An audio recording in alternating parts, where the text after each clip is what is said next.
Un conflit professionnel, c'est une situation de tension, de désaccord, de malentendu et qui s'accompagne d'un impact émotionnel. Et je souligne le mot impact émotionnel.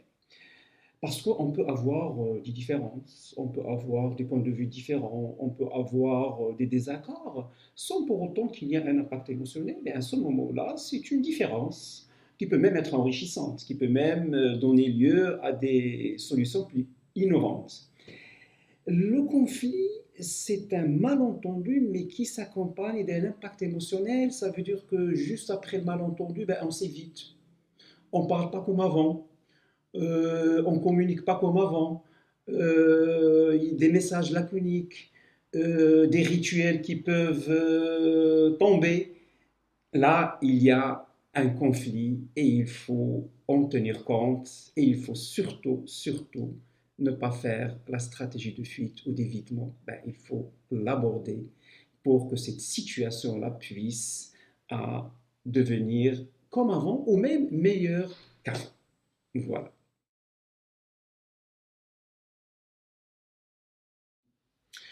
Alors, il y a différents types de conflits. Il y a le conflit entre deux personnes, hein, qui est le plus courant, conflit interpersonnel. Il y a le conflit entre deux équipes, deux groupes.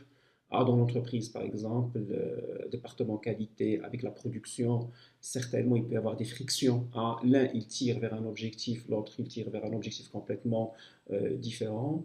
Il peut y avoir aussi un conflit social, hein, entre une direction et des syndicats. Différents types de conflits. Pour les conflits déjà entre deux personnes, interpersonnels, il y a deux types de conflits. Il y a le conflit relationnel, hein, qui est beaucoup plus lié à la personnalité, et il y a le conflit organisationnel qui est lié à des points de vue, à des différences en termes de méthode, de procédure. On dit que ce sont des conflits plus tangibles, hein, plus palpables, plus factuels. Le conflit relationnel, c'est intangible. Il faut creuser pour savoir les causes et les origines du conflit. Donc, on a affaire aux différents types de conflits. D'ailleurs, il est très intéressant de savoir le type de conflit pour pouvoir l'aborder et trouver la solution adéquate. Voilà.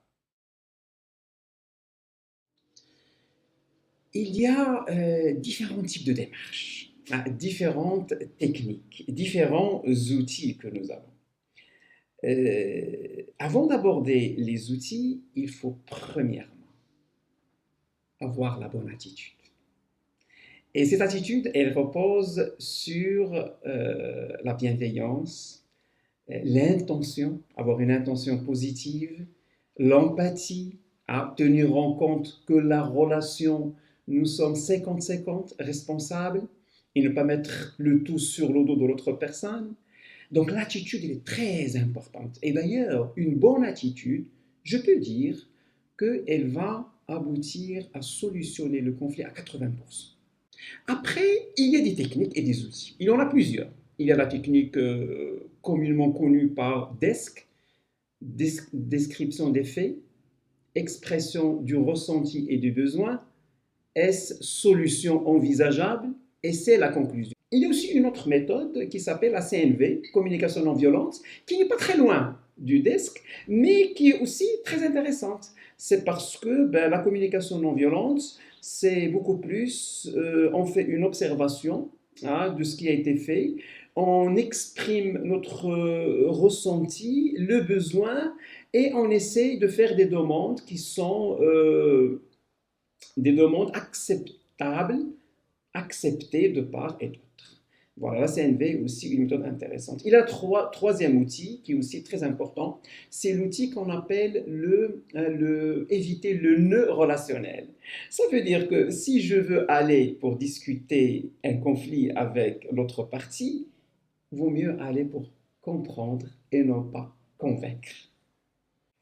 Voilà des outils qui peuvent être utilisés. Ça permet à comprendre l'autre, ça permet de trouver des solutions et je peux vous rassurer que la relation peut être plus renforcée, peut être meilleure que ce qui était avant. Mais surtout, surtout, ne faites pas à la posture de j'évite le conflit, je fais cette stratégie-là de fuite, ça ne peut que compliquer davantage la situation.